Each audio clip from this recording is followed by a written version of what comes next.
Pickman's Model by H.P. Lovecraft. You needn't think I'm crazy, Eliot. Plenty of others have queerer prejudices than this. Why don't you laugh at Oliver's grandfather, who won't ride in a motor? If I don't like that damned subway, it's my own business. And we got here more quickly anyhow in the taxi. We'd have had to walk up the hill from Park Street if we'd taken the car. I know I'm more nervous than I was when you saw me last year, but you don't need to hold a clinic over it. There's plenty of reason, God knows, and I fancy I'm lucky to be sane at all. Why the third degree? You didn't used to be so inquisitive. Well, if you must hear it, I don't know why you shouldn't. Maybe you ought to anyhow, for you kept writing me like a grieved parent when you heard I'd begun to cut the art club and keep away from Pickman. Now that he's disappeared, I go around to the club once in a while, but my nerves aren't what they were. No, I don't know what's become of Pickman, and I don't like to guess. You might have surmised I had some inside information when I dropped him, and that's why I don't want to think where he's gone. Let the police find what they can, it won't be much, judging from the fact that they don't know yet of the old North End place he hired under the name of Peters. I'm not sure that I could find it again myself, not that I'd ever try, even in broad daylight. Yes, I do know, or I'm afraid I know, why he maintained it. I'm coming to that. And I think you'll understand before I'm through why I don't tell the police. They would ask me to guide them, but I couldn't go back there even if I knew the way. There was something there, and now I can't use the subway, and you may as well have your laugh at this too, go down into cellars anymore. I should think you'd have known I didn't drop Pickman for the same silly reasons that fussy old women like Dr. Reed or Joe Minot or Bosworth did. Morbid art doesn't shock me. And when a man has the genius Pickman had, I feel it an honor to know him, no matter what direction his work takes. Boston never had a greater painter than Richard Upton Pickman. I said it at first, and I say it still, and I never swerved an inch either when he showed that ghoul feeding. That, you remember, was when Minot cut him. You know, it takes profound art and profound insight into nature to turn out stuff like Pickman's. Any magazine cover hack can splash paint around wildly and call it a nightmare or a witch's sabbath or a portrait of the devil. But only a great painter can make such a thing really scare or ring true. That's because only a real artist knows the actual anatomy of the terrible or the physiology of fear, the exact sort of lines and proportions that connect up with latent instincts or hereditary memories of fright, and the proper color contrasts and lighting effects to stir the dormant sense of strangeness. I don't have to tell you why a Fuseli really brings a shiver, while a cheap ghost story frontispiece merely makes us laugh. There's something those fellows catch beyond life that they're able to make us catch for a second.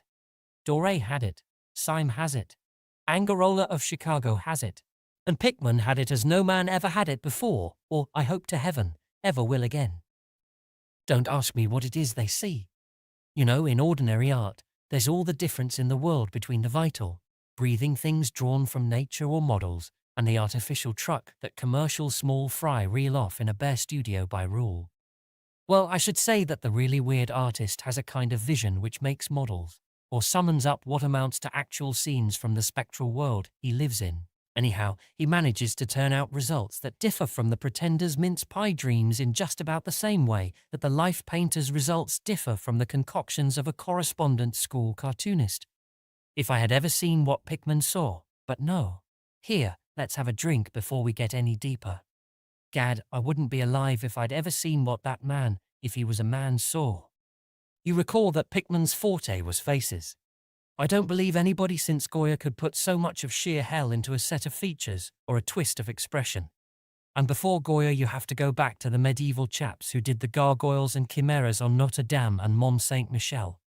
They believed all sorts of things, and maybe they saw all sorts of things too, for the Middle Ages had some curious phases. I remember your asking Pickman yourself once, the year before you went away, wherever in thunder he got such ideas and visions.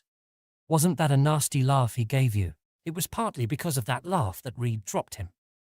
Reed, you know, had just taken up comparative pathology and was full of pompous, inside stuff about the biological or evolutionary significance of this or that mental or physical symptom.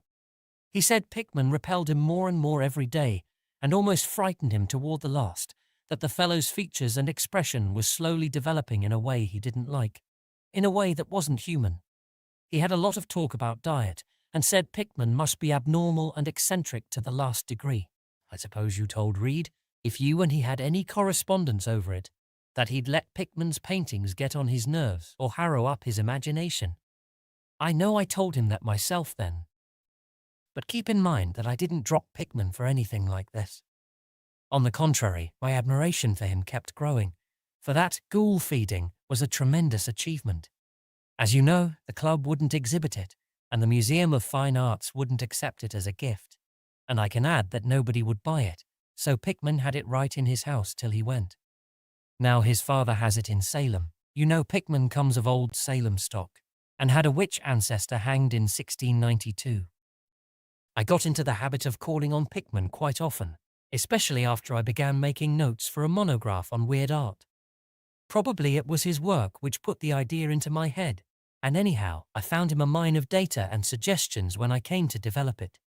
He showed me all the paintings and drawings he had about, including some pen and ink sketches that would, I verily believe, have got him kicked out of the club if many of the members had seen them.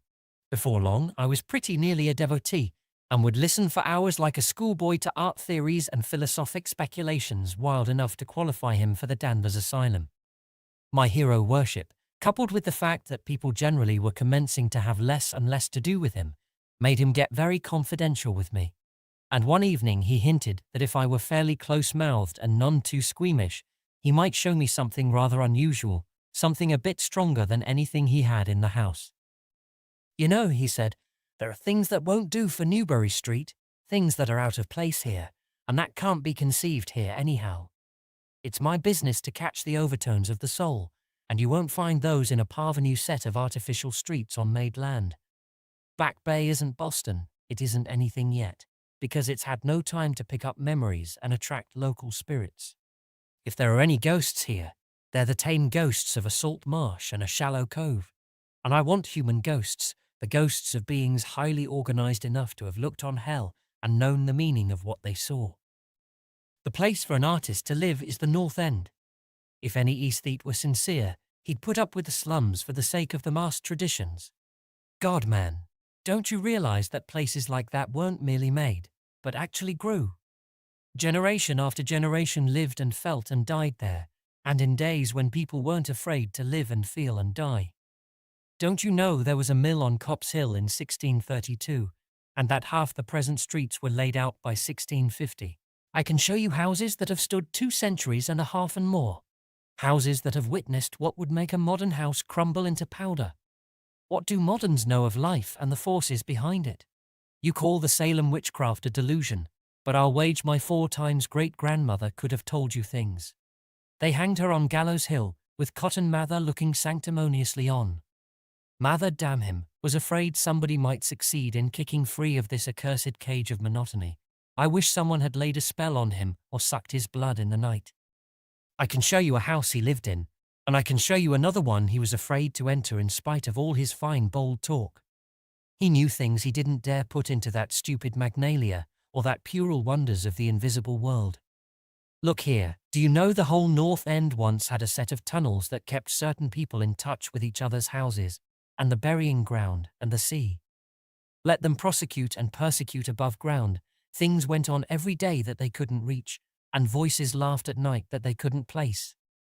Why, man, out of 10 surviving houses built before 1700 and not moved since, I'll wager that in 8 I can show you something queer in the cellar.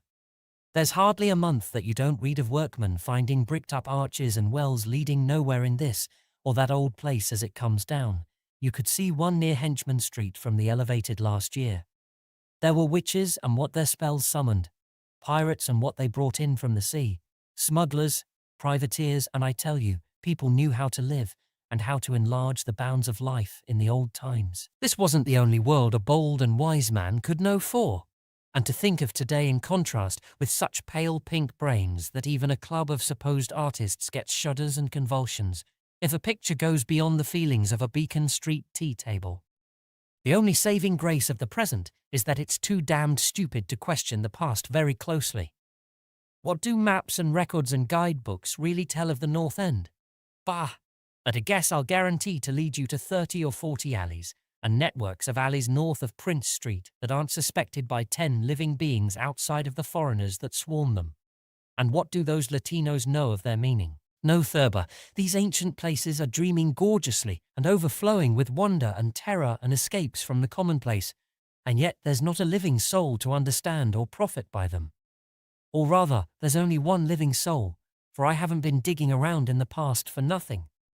See here, you're interested in this sort of thing. What if I told you that I've got another studio up there, where I can catch the night spirit of antique horror and paint things that I couldn't even think of in Newbury Street? Naturally, I don't tell those cursed old maids at the club, with Reed, damn him, whispering even as it is that I'm a sort of monster bound down the toboggan of reverse evolution. Yes, Thurber, I decided long ago that one must paint terror as well as beauty from life, so I did some exploring in places where I had reason to know terror leaves. I've got a place that I don't believe 3 living Nordic men besides myself have ever seen. It isn't so very far from the elevated as distance goes, but it's centuries away as the soul goes. I took it because of the queer old brick well in the cellar, one of the sort I told you about. The shack's almost tumbling down, so that nobody else would live there, and I'd hate to tell you how little I pay for it. The windows are boarded up, but I like that all the better, since I don't want daylight for what I do. I paint in the cellar, where the inspiration is thickest, but I've other rooms furnished on the ground floor. A Sicilian owns it, and I've hired it under the name of Peters. Now, if you're game, I'll take you there tonight. I think you'd enjoy the pictures, for as I said, I've let myself go a bit there. It's no vast tour, I sometimes do it on foot, for I don't want to attract attention with a taxi in such a place. We can take the shuttle at the South Station for Battery Street, and after that the walk isn't much. Well, Elliot, there wasn't much for me to do after that harangue, but to keep myself from running instead of walking for the first vacant cab we could sight. We changed to the elevated at the South Station, and at about 12 o'clock had climbed down the steps at Battery Street and struck along the old waterfront past Constitution Wharf. I didn't keep track of the cross streets and can't tell you yet which it was we turned up, but I know it wasn't Greenuff Lane. When we did turn, it was to climb through the deserted length of the oldest and dirtiest alley I ever saw in my life, with crumbling-looking gables, broken small-paned windows, and archaic chimneys that stood out half disintegrated against the moonlit sky.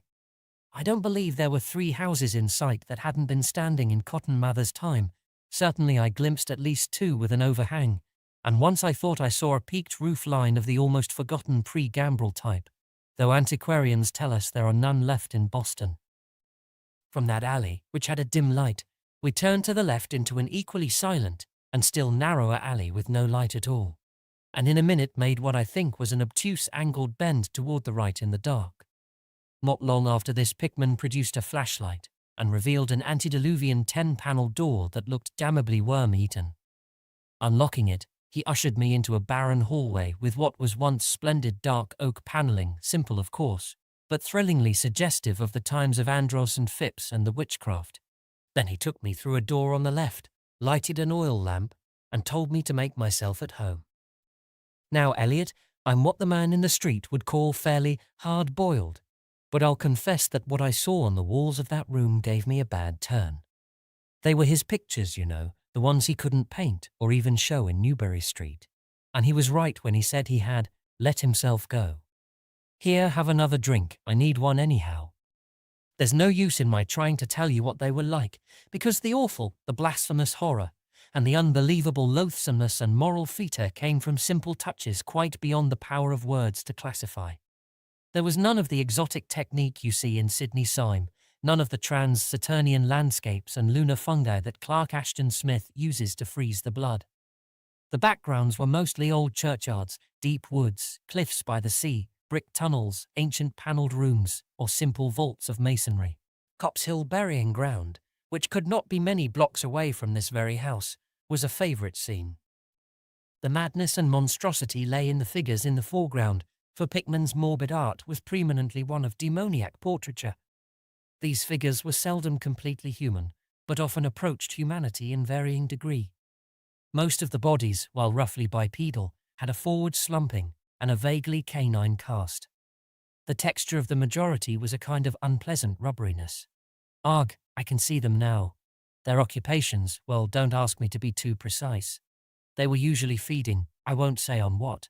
They were sometimes shewn in groups in cemeteries or underground passages, and often appeared to be in battle over their prey, or rather, their treasure trove. And what damnable expressiveness Pickman sometimes gave the sightless faces of this charnel booty. Occasionally the things were shown leaping through open windows at night, or squatting on the chests of sleepers, worrying at their throats. One canvas showed a ring of them baying about a hanged witch on Gallows Hill, whose dead face held a close kinship to theirs. But don't get the idea that it was all this hideous business of theme and setting which struck me faint. I'm not a 3-year-old kid, and I'd seen much like this before. It was the faces, Elliot, those accursed faces, that leered and slavered out of the canvas with a very breath of life. By God, man, I verily believe they were alive. That nauseous wizard had waked the fires of hell in pigment, and his brush had been a nightmare-spawning wand. Give me that decanter, Elliot. There was one thing called the lesson, heaven pity me, that I ever saw it. Listen, can you fancy a squatting circle of nameless dog-like things in a churchyard teaching a small child how to feed like themselves? The price of a changeling, I suppose. You know the old myth about how the weird people leave their spawn in cradles in exchange for the human babes they steal. Pickman was showing what happens to those stolen babes, how they grow up. And then I began to see a hideous relationship in the faces of the human and non-human figures. He was in all his gradations of morbidity between the frankly non-human and the degradedly human, establishing a sardonic linkage and evolution. The dog things were developed from mortals. And no sooner had I wondered what he made of their own young as left with mankind in the form of changelings, than my eye caught a picture embodying that very thought. It was that of an ancient Puritan interior, a heavily beamed room with lattice windows, a settle and clumsy 17th century furniture, with the family sitting about while the father read from the scriptures. Every face but one showed nobility and reverence, but that one reflected the mockery of the pit. It was that of a young man in years, and no doubt belonged to a supposed son of that pious father, but in essence it was the kin of the unclean things. It was their changeling, and in a spirit of supreme irony Pickman had given the features a very perceptible resemblance to his own. By this time Pickman had lighted a lamp in an adjoining room and was politely holding open the door for me, asking me if I would care to see his modern studies. I hadn't been able to give him much of my opinions. I was too speechless with fright and loathing, but I think he fully understood and felt highly complimented. And now I want to assure you again, Elliot, that I'm no mollycoddle to scream at anything which shows a bit of departure from the usual. I'm middle-aged and decently sophisticated, and I guess you saw enough of me in France to know I'm not easily knocked out. Remember, too, that I'd just about recovered my wind and gotten used to those frightful pictures which turned colonial New England into a kind of annex of hell. Well, in spite of all this, that next room forced a real scream out of me, and I had to clutch at the doorway to keep from keeling over. The other chamber had shown a pack of ghouls and witches overrunning the world of our forefathers, but this one brought the horror right into our own daily life. Gad, how that man could paint! There was a study called Subway Accident, in which a flock of the vile things were clambering up from some unknown catacomb through a crack in the floor of the Boylston Street subway and attacking the crowd of people on the platform. Another showed a dance on Copp's Hill among the tombs with a background of today. Then there were any number of cellar views, with monsters creeping in through holes and rifts in the masonry and grinning as they squatted behind barrels or furnaces and waited for their first victim to descend the stairs. One disgusting canvas seemed to depict a vast cross-section of Beacon Hill, with ant-like armies of the mephitic monsters squeezing themselves through burrows that honeycombed the ground. Dances in the modern cemeteries were freely pictured, and another conception somehow shocked me more than all the rest, a scene in an unknown vault, where scores of the beasts crowded about one who held a well-known Boston guide book and was evidently reading aloud. All were pointing to a certain passage, and every face seemed so distorted with epileptic and reverberant laughter that I almost thought I heard the fiendish echoes. The title of the picture was, Holmes, Lowell and Longfellow Lie Buried in Mount Auburn. As I gradually steadied myself and got readjusted to this second room of deviltry and morbidity, I began to analyze some of the points in my sickening loathing.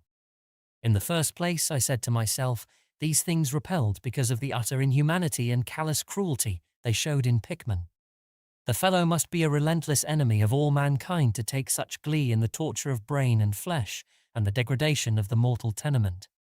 In the second place, they terrified because of their very greatness. Their art was the art that convinced. When we saw the pictures, we saw the demons themselves and were afraid of them. And the queer part was that Pickman got none of his power from the use of selectiveness or bizarrerie. Nothing was blurred, distorted, or conventionalized. Outlines were sharp and lifelike, and details were almost painfully defined. And the faces. It was not any mere artist's interpretation that we saw. It was pandemonium itself, crystal clear in stark objectivity. That was it, by heaven. The man was not a fantasiste or romanticist at all. He did not even try to give us the churning, prismatic ephemera of dreams, but coldly and sardonically reflected some stable, mechanistic, and well-established horror world which he saw fully, brilliantly, squarely, and unfalteringly. God knows what that world can have been, or where he ever glimpsed the blasphemous shapes that loped and trotted and crawled through it. But whatever the baffling source of his images, one thing was plain. Pickman was in every sense, in conception and in execution, a thorough, painstaking, and almost scientific realist. My host was now leading the way down cellar to his actual studio, and I braced myself for some hellish effects among the unfinished canvases. As we reached the bottom of the damp stairs, he turned his flashlight to a corner of the large open space at hand, revealing the circular brick curb of what was evidently a great well in the earthen floor. We walked nearer, and I saw that it must be 5 feet across, with walls a good foot thick and some 6 inches above the ground level, solid work of the 17th century, or I was much mistaken. That, Pickman said, was the kind of thing he had been talking about, an aperture of the network of tunnels that used to undermine the hill. I noticed idly that it did not seem to be bricked up, and that a heavy disc of wood formed the apparent cover. Thinking of the things this well must have been connected with if Pickman's wild hints had not been mere rhetoric, I shivered slightly, then turned to follow him up a step and through a narrow door into a room of fair size, provided with a wooden floor and furnished as a studio. An acetylene gas outfit gave the light necessary for work. The unfinished pictures on easels or propped against the walls were as ghastly as the finished ones upstairs, and showed the painstaking methods of the artist. Scenes were blocked out with extreme care, and penciled guidelines told of the minute exactitude which Pickman used in getting the right perspective and proportions. The man was great, I say it even now, knowing as much as I do. A large camera on a table excited my notice, and Pickman told me that he used it in taking scenes for backgrounds, so that he might paint them from photographs in the studio instead of carting his outfit around the town for this or that view. He thought a photograph quite as good as an actual scene or model for sustained work, and declared he employed them regularly.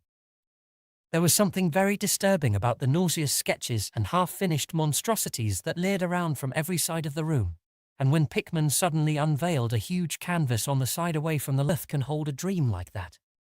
It was a colossal and nameless blasphemy with glaring red eyes, and it held in bony claws a thing that had been a man, gnawing at the head as a child nibbles at a stick of candy. Its position was a kind of crouch, and as one looked one felt that at any moment it might drop its present prey and seek a juicier morsel. But damn it all, it wasn't even the fiendish subject that made it such an immortal fountain-head of all panic. Not that, nor the dog face with its pointed ears, bloodshot eyes, flat nose and drooling lips. It wasn't the scaly claws, nor the mold-caked body, nor the half-hooved feet, none of these, though any one of them might well have driven an excitable man to madness. It was the technique, Eliot, the cursed, the impious, the unnatural technique. As I'm a living being, I never elsewhere saw the actual breath of life so fused into a canvas. The monster was there, it glared and gnawed and gnawed and glared, and I knew that only a suspension of nature's laws could ever let a man paint a thing like that without a model, without some glimpse of the nether world which no mortal unsold to the fiend has ever had. Pinned with a thumbtack to a vacant part of the canvas was a piece of paper, now badly curled up, probably, I thought, a photograph from which Pickman meant to paint a background as hideous as the nightmare it was to enhance. I reached out to uncurl and look at it, when suddenly I saw Pickman start as if shot. He had been listening with peculiar intensity, ever since my shocked scream had waked unaccustomed echoes in the dark cellar, and now he seemed struck with a fright which, though not comparable to my own, had in it more of the physical than of the spiritual.